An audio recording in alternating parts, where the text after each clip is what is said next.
After leaving Stanley, coming up in this video, we make our way to Smithton, and it's there that we set ourselves up in the Tall Timbers RV stop, one of those locations that we wanted to visit. We do a day trip out to Arthur River, and it's there that we have a look at the edge of the world.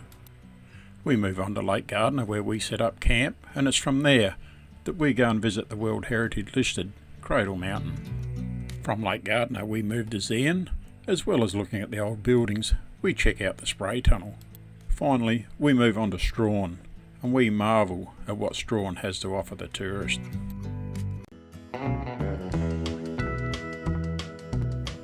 I'm Mick, and this is Sally.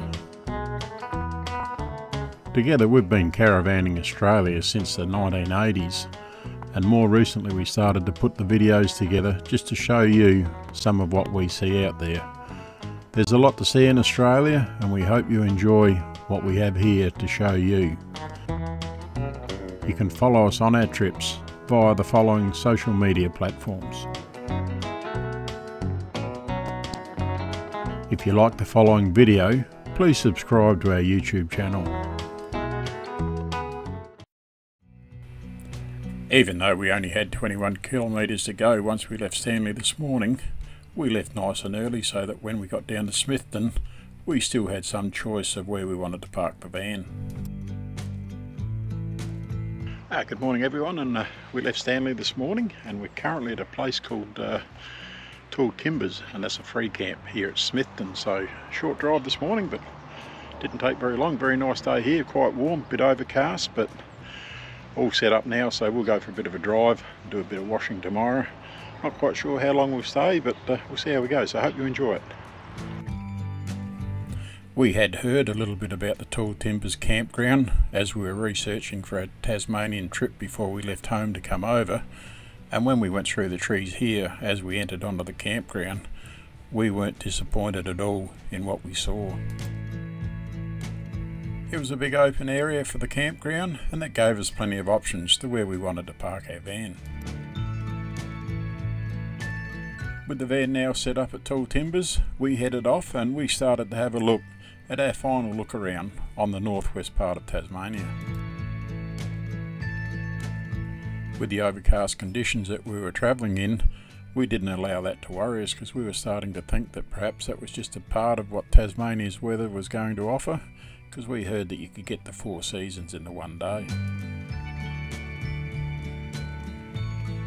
The only thing that was in our mind that we wanted to really have a look at during this drive, and that was the area called Edge of the World, and that was located at Arthur River.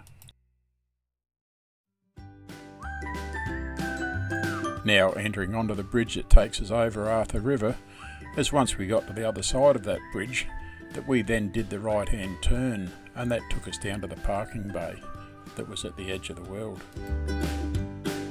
It's only a small parking bay, this one, and we found it to be very busy and had to be very careful how we entered it with the vehicle.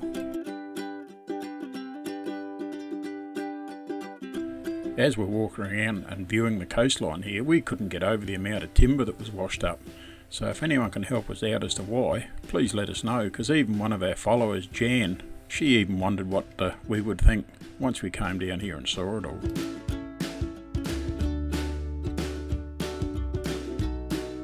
Now some of you might want to know why it's called the Edge of the World, so I just did a big Google search on that one, and it comes up that it's called the Edge of the World because the battered coastline and the isolated river mouth lie 15,000 kilometres from the next landmass, and that's Patagonia in the southeast coast of Argentina. It was a wild and woolly day when we were down there, and we were soon glad to be getting back into the vehicle to get out of the wind.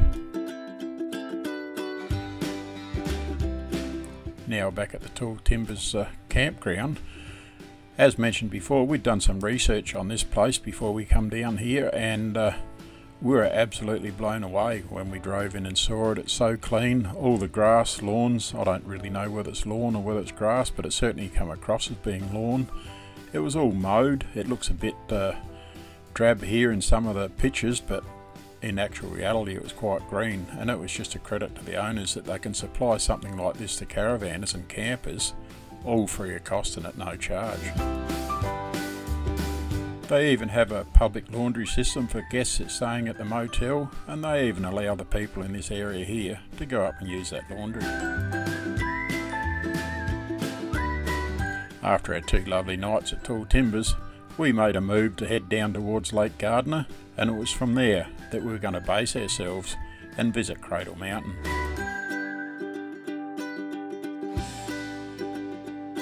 Yeah, good morning everyone, and welcome to this part of the video. And we're currently camped out at Lake Gairdner, and at the moment we're at the information centre here at Cradle Mountain. But we got to Lake Gairdner yesterday. Pretty nice drive from Smithton up to Lake Gairdner. Bit of rain, bit of sunshine, bit of 4 seasons in one day really. But no, we camped out there for a few nights. We're not quite sure how long, and just depends how we go here at Cradle Mountain. So we're off for a walk very shortly, and we'll take you along with us, so please come for the walk. Having already purchased our Tasmanian Parks Pass on the Spirit of Tasmania on our way over, we headed into the Visitors Information Centre, and it was there that we purchased our shuttle bus ticket. It was a very short walk from the Visitors Information Centre up to the area where you catch your shuttle bus, and before long we were soon on our way in the bus heading up towards Dove Lake, which was going to be our first walk for the day. Once we'd got off the bus and walked towards the Dove Lake, we were greeted with a spectacular view like this. And then as we go towards the lake even more, you see these signboards, which illustrates all the walks that you can do. The walk that we chose was the Dove Lake Circuit Walk, and that was suggested to be a 2 to 3 hour walk at a distance of 6 kilometres. The total time that it did take us to walk around the lake in reality was closer to 3 hours. Now, we're no spring chickens anymore, and by the time you do the walk and stop for a breather, and more importantly stop to take those photographs, I don't think anyone's really going to do it in the 2 hour limit. The views of Dove Lake that are on offer from various lookouts that are along the walk are absolutely spectacular. We started our walk at approximately 10 o'clock in the morning, and there was a lot of low cloud, as we can see here, and that did obstruct the peaks of some of the mountain tops. But never mind, as we got further around and later into the morning and early afternoon, all that cloud had disappeared. There are no facilities of any kind along the walk as you go around Dove Lake. No drinking water available, no toilets, and you must bring all your rubbish out that you take in with you. The amount of work that would have gone into creating this walk that goes around Dove Lake, and I guess that's probably for a lot of the other walks as well that are within the park area, is actually phenomenal when you work out the material that had to be carted in, let alone laid down into its position. There's a mammoth amount of work involved. It was an overcast day during the time that we were here, and even though the views to the distance weren't always 100% clear, that didn't stop us from enjoying what we did see. It was suggested to us that most people go around the lake in a clockwise direction, so that's what we did. And for the first half of the walk that was quite easy. Now I don't know whether it's because you're getting tired towards the last half, but we found the last half of the walk reasonably strenuous to complete. No trip to Cradle Mountain would be complete without taking photographs here at the boat shed, and of course the boat shed was part of the Dove Lake circuit that we did, and we reached there towards the end of our walk. With our Dove Lake circuit walk now complete, it was a matter of waiting here at the bus pickup point, and from there we were going to go back to Ronny Creek, where hopefully we were going to catch sighting of at least one or more wombats. As we headed out on the boardwalk which takes us to the overland track, we were soon delighted to see more than one wombat. For the most of the time that we're watching these wombats, although we're only filming them here one at a time because they're not in groups, they were just munching on grass all the time, and it made their movement across the plains very, very slow.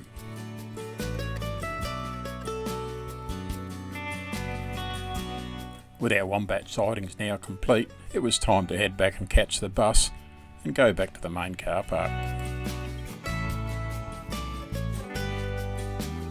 After leaving Cradle Mountain, we make our way back to Lake Gairdner down the dirt road that eventually brings us out to the campground.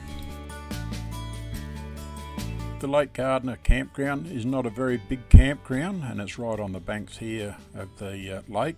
Certainly a beautiful area to stay at, and most people were only staying 1 or 2 nights, but for Sally and I, we elected to stay for 3 nights. The campground has got a limit of 7 nights, and had we had the time, I'm sure more than 3 nights would have suited us nicely. These aerial shots were taken before there was any chance of any wind to come up early in the morning, and although there's not very many here, each night that we were there, the camping area soon filled up to capacity.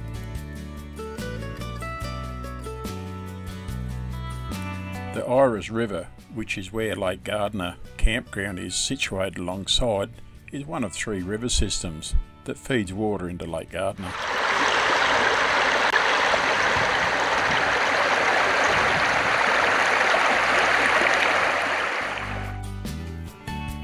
He who gets older must realise that more care is needed when walking out on the rocks. On our second night at the Lake Gairdner campground, we thought we'd venture down to the lake and along the Iris River and see if we could see any platypus swimming around.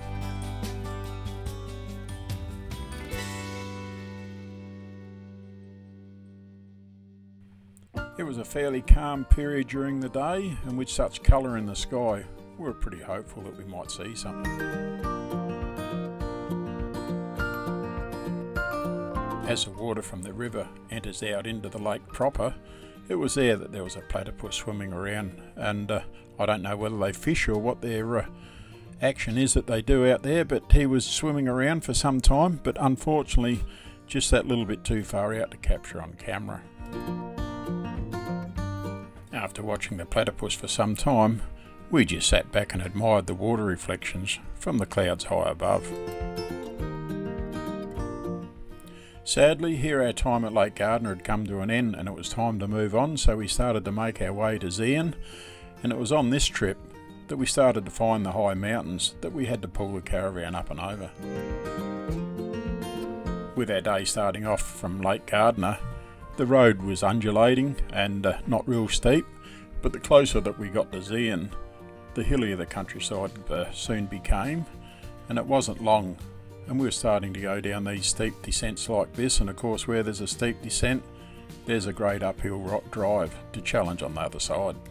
G'day everyone, and we've left Lake Gairdner, not sure on the pronunciation of that, but never mind, I'm sure someone will correct me if I'm wrong, but no, we left there this morning, and quite good when we left, but we're now in Zeehan, and we might be here for 1, maybe 2 nights, we're not real sure. This winging it as we go is pretty good. We can just make up our mind at the drop of a hat, but yeah, we're here now, and we've had rain on and off on the way over, and misty rain since we've been here, but that's not going to put us off. We'll have a look around and see what we can find, and we're here at the golf club at the moment, and that's a low-cost camp, so a bit muddy, but never mind. The views of the golf course here with the mountains and the greens alongside certainly offer some great views, and unfortunately the area of the RV campground itself is all dirt, so whilst there's rain about, it's a little bit muddy underfoot. With the mud aside, and for only $10 a night, these views certainly make up for it.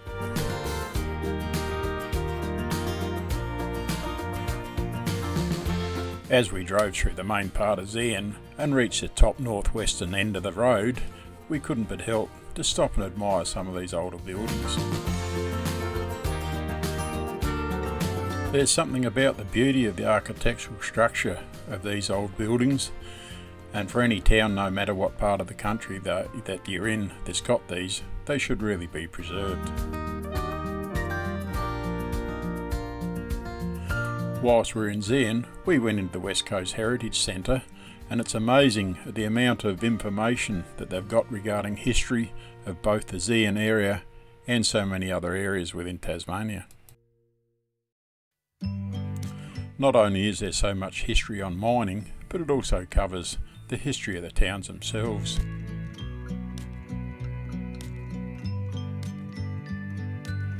There are both internal and external displays here, and should it be raining when you're on the outside looking at the external displays, there are complimentary umbrellas that you can use.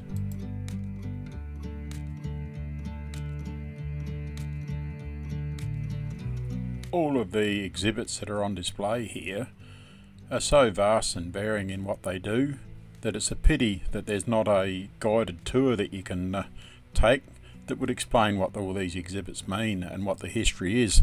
No doubt perhaps there's a staffing issue to get people to do these tours, I don't know, but if there was a tour it would certainly be an enjoyable one to have.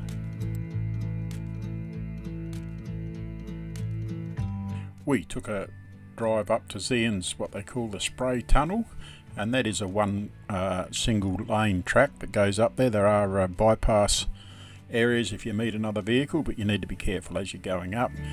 The spray tunnel is also listed as a 6 kilometre return walk should you wish to walk up there.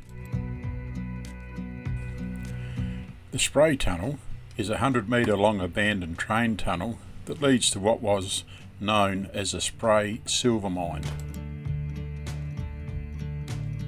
The path going through the spray tunnel is a boardwalk, and you don't need torchlight.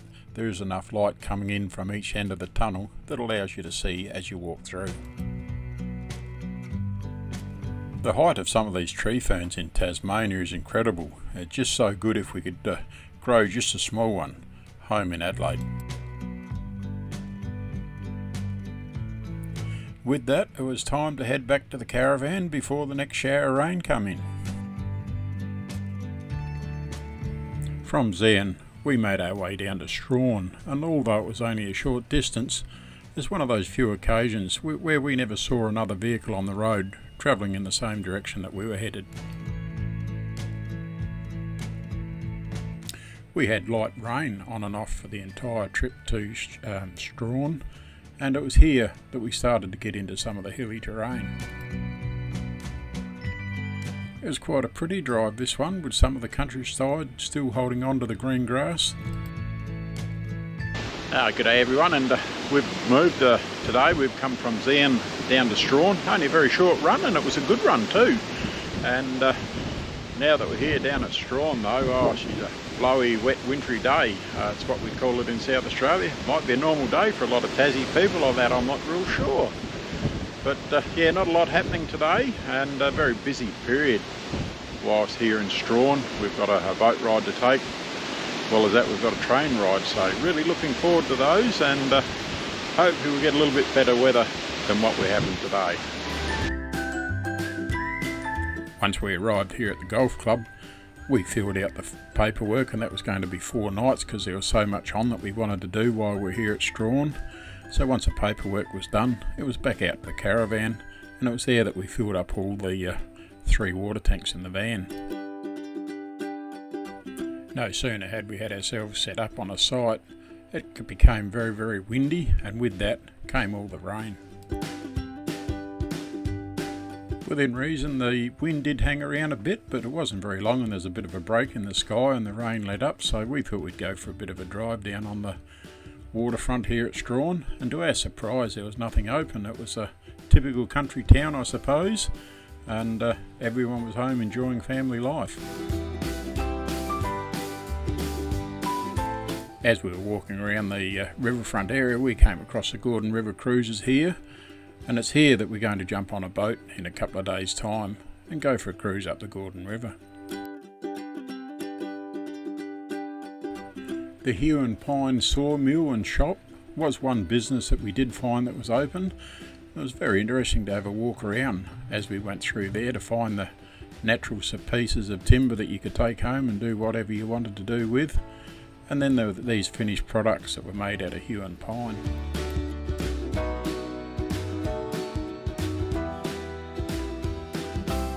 If you wanted to take home a souvenir in the way of a timber piece, there was certainly something here that would cater for everyone's taste.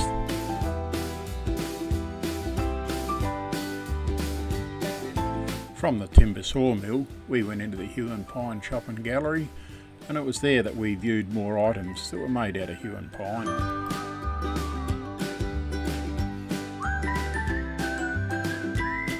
Lots of items here to view and to purchase if you wanted to, and some of the very large wall hanging items here, very clever and very artistic in the way that they've been done. Still finding our way around Strahan. It's here that we came across the West Coast Wilderness Railway Society, and it's here in 3 days' time we'll be jumping on this train for a train ride. Being late in the afternoon, we surmise it's parked up here after its day's outing. Not a lot of caravans and campers here at the golf club at Strahan at the moment.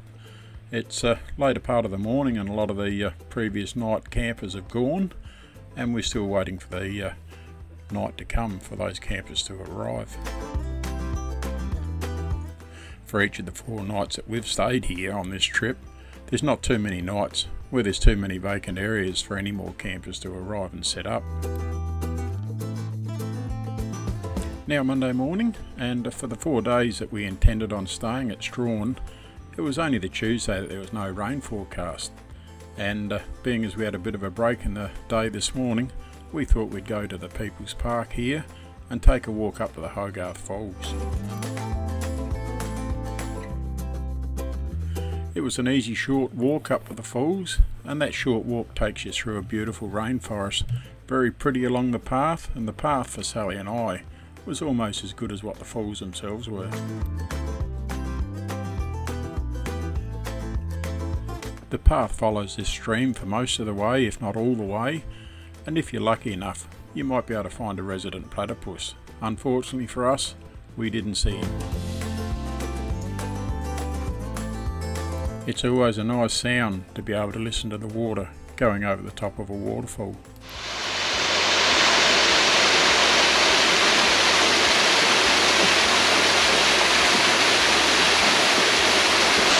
Being the beginning of March, there's possibly not as much water as what there would normally be, but certainly looks nice.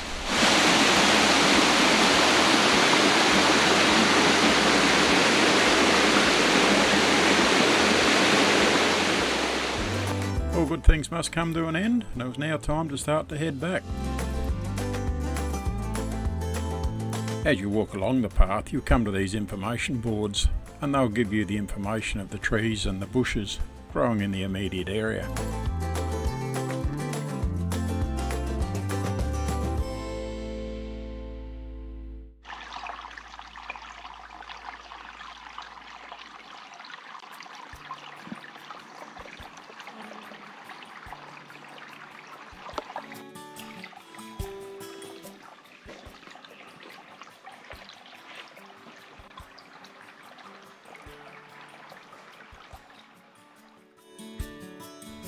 Both Sally and I couldn't get over the size of these fans along the walk here in this rainforest, and we just wished that we could get a small one to grow home. We're amazed at how things grow within a rainforest because of the moisture that must be there. Most of the cloud had now gone around the Strahan area, and it was certainly a beautiful sight to look out to the blue water, and we were hoping that the following day, for when we do our Gordon River cruise, that we'd have some similar sort of weather.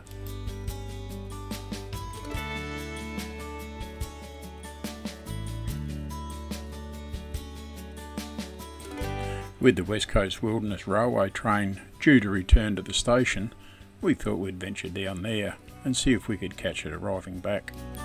By the time we'd arrived at the station, the train had only just got back.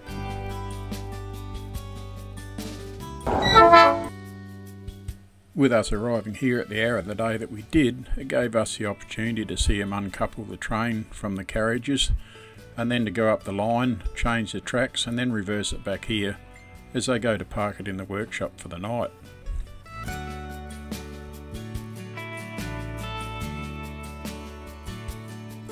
To see machinery shining in the daylight like this one is, it's a credit to the people that operate it.